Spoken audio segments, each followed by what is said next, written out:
Hey, family, and welcome back to our true crime series.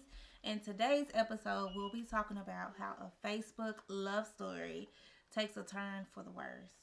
So today we're gonna be discussing Cristina Prodan, Hmm. who was from Edina, Minnesota, Yes. and she met Joseph Porter, who was Joseph Porter. 25 from Little Rock, Arkansas. So they met on Facebook. Hmm. I'm not sure who made the first initial engagement, but the two met on Facebook. Hmm. Joseph jumped in her inbox Had to. and pretty much, I don't know how it started, but they pretty much liked each other from the jump. Yes, they fell in love super fast, according to Christina's mom. She had to tell Christina, like, listen, baby, this is not love from the heart. This is love from the lips. Like, this is basically lust. But you cannot tell them any different. They loved each other so much that they decided to move in together. So Joseph moved to all the way to Minnesota, y'all. From Little He Rock, was from Arkansas. Little Rock, Arkansas. He was that in love. He was going to get his girl. So they moved in together. Now he would before he left, Joseph would show his mama pictures of Christina on Facebook, just kind of ask her insight, like how do you think she looked and Hmm. all that. Joseph's mom would tell him that she's basically beautiful and that she's out of his league, so he might not even try. But little did mama know she was right in his Oh league. yeah. So they agreed to move in together. Joseph made the long commute from Arkansas to Minnesota. They Hmm. agreed to just keep Christina's apartment, and that's what they did. So they moved in together.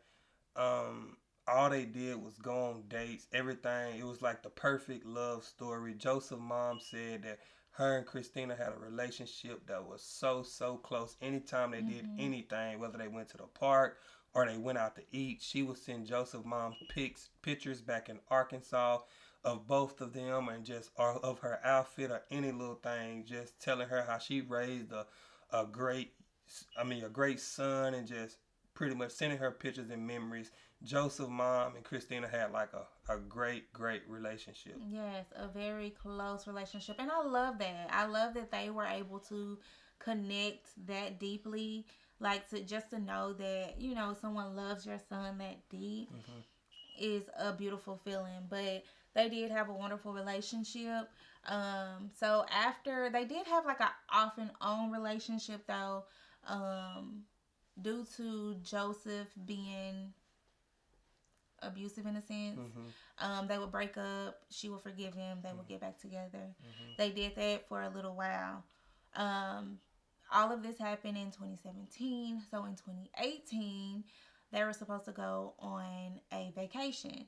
They packed their bags and everything. They were ready to go. And Christina's mom was calling her, to check in because they would talk pretty often. And she wasn't hearing anything from Christina.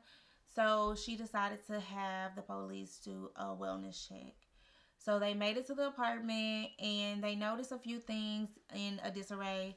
They noticed clothes that were packed up in bags but scattered different places. They seen another suitcase there, but they didn't think anything of it. They were just thinking maybe, they did go ahead and skip town or, she's okay, but they haven't left yet. So they didn't think too much of it. Mind you, a little later, Joseph ended up getting pulled over by the police. He told the police that he had just got the car and that's why it didn't have the proper tags on it.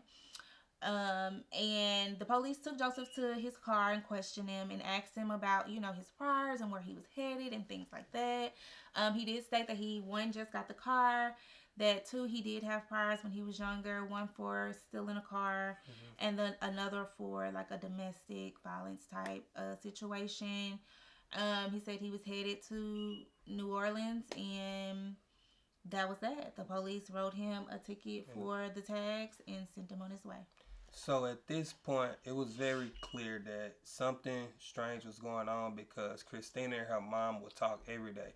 Her mom told the police that it literally wasn't a day to go by that they don't talk. So at this Mm-hmm. point, Christina's mom knew that I haven't talked to her. I sent the police to do a wellness check. At this time, at this point, the police and Christina's mom now are in cooperation with each other, and they was interviewing her. So just throughout the interview process, they asked Christina mom, does she have any other friends that she could probably be with, or things like that. So at that point, Christina mom told her that Christina does has another friend, another male friend, and that Mm-hmm. they talk. So basically, Christina basically had another relationship with another man. Now they wasn't boyfriend and girlfriend, but they Mm-hmm. definitely had a relationship to where Joseph did not need to know about it. To the extent that Christina had a whole extra cell phone that Mm-hmm. she would conversate with this other guy on, and she would give that cell phone to her mom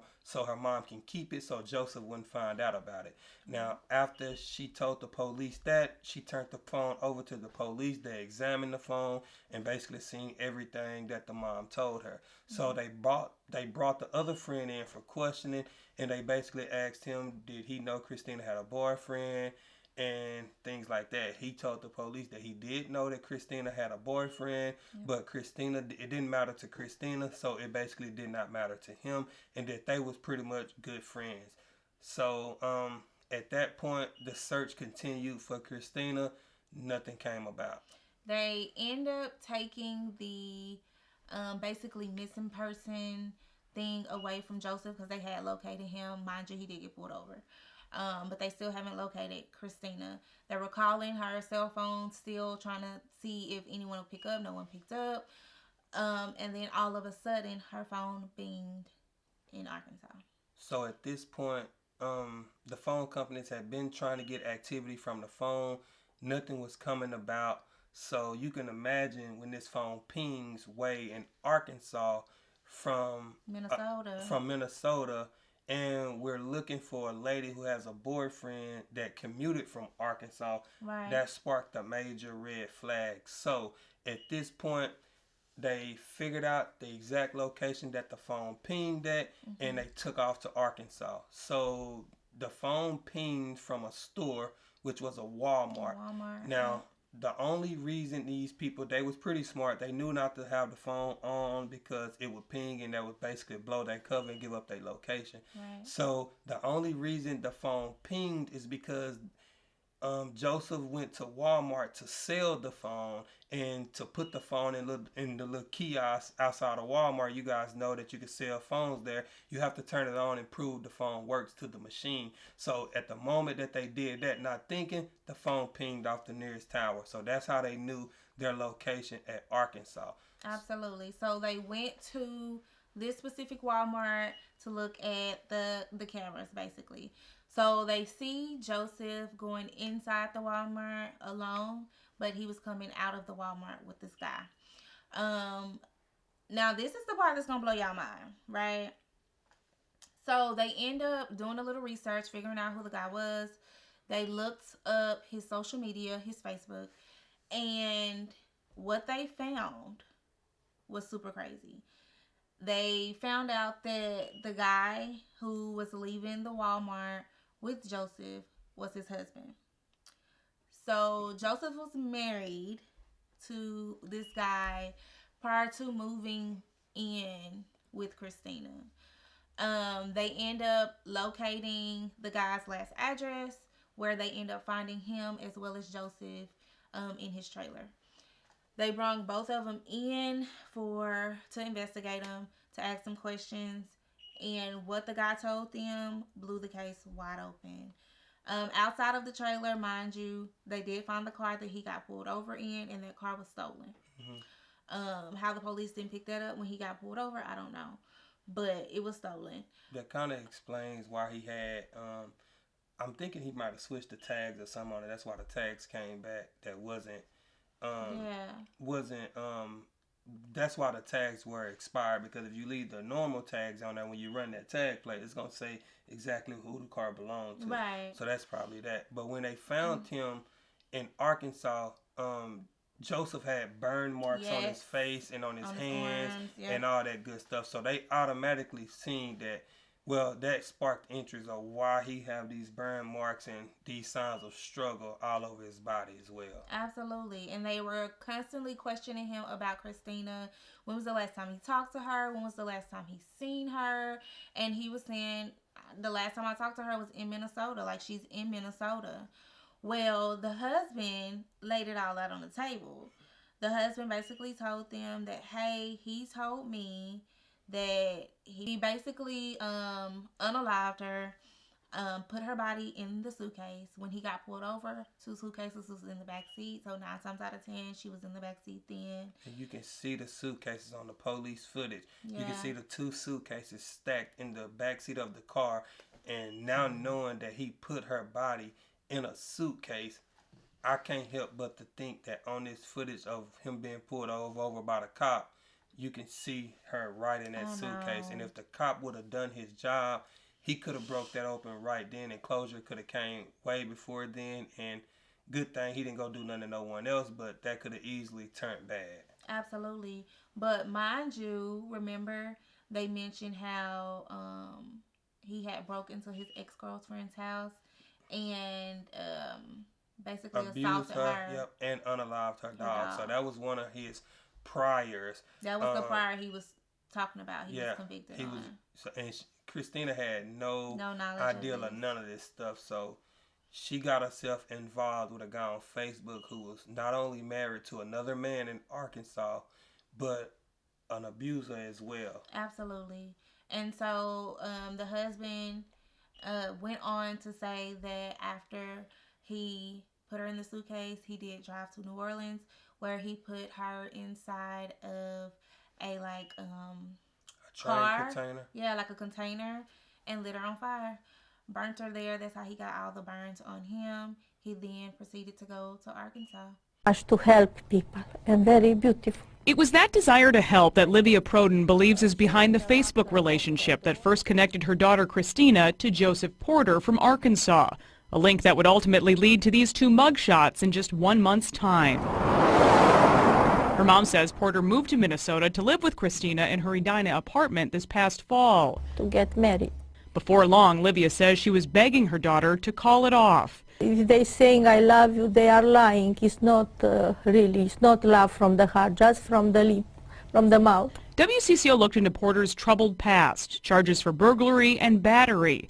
In one case, a girlfriend wrote that Porter beat her unconscious and killed her dog violently. In December, it was Cristina calling for help. Porter was ordered to stay away from her after his arrest last month, but Prodan says her daughter took him back, leading to her worst fears last week. I know something is wrong because she didn't answer in the phone and no message, no nothing. Edina police aren't saying much about this case yet, only that they responded to a call about a missing person last Friday. Online records show Porter was booked into an Arkansas jail on Wednesday with what appears to be burns on his face. While police aren't publicly saying what happened, Livia says 2 officers told her today that Cristina is dead. We took the life of my daughter, so young. And he was so sick, like, talking to the police, he told them that he didn't try to do it, things like that, said that he talked to her while she was in the suitcase, unalived, and said like that she was sitting in the back seat. that she was looking so calm on her face and that she forgave him and things like that. So that just kind of let you know that Joseph was a psychopath. Yeah, crazy. And that's why it's so important to be careful on these dating apps. Absolutely. Meeting strangers on Facebook and, moving in with them. I know people has met there forever. The love of their life, honestly, on a dating app. But you can literally meet anybody. Anybody can say they're anybody on these apps, and you never know. And we do know that he was charged with the murder, and that he was only given 25 years or 20 years in prison. 20 years. And Joseph's mom herself called the DA office and told them that pretty much they ought to be ashamed of themselves for only giving him 20 years for doing that to that sweet girl. And the DA asked Joseph's mom herself, like, well, what do you thought? What did you expect us to give him? She told them life without parole. So if his mom feel like that about him, how do you think Cristina moms feel knowing that her child her daughter abuser will once be free? Absolutely. So, I mean, the justice system definitely failed her on that one. Yeah, I'm glad he's locked up, but he definitely deserves life for taking her life. This case was also sad because I can only imagine finding the love of your life, what you think is the love of your life, and it takes a turn for the worse like that. So, well, yeah, that is what happened to Christina. May her soul rest in peace. And we will definitely keep y'all updated on many, many, many more cases. If y'all like our true crime series, be sure to hit that subscribe button down below. Give us a thumbs up, and leave us a comment. Let us know how y'all are doing. We love to read y'all comments. Yeah, we'll see y'all in the next one.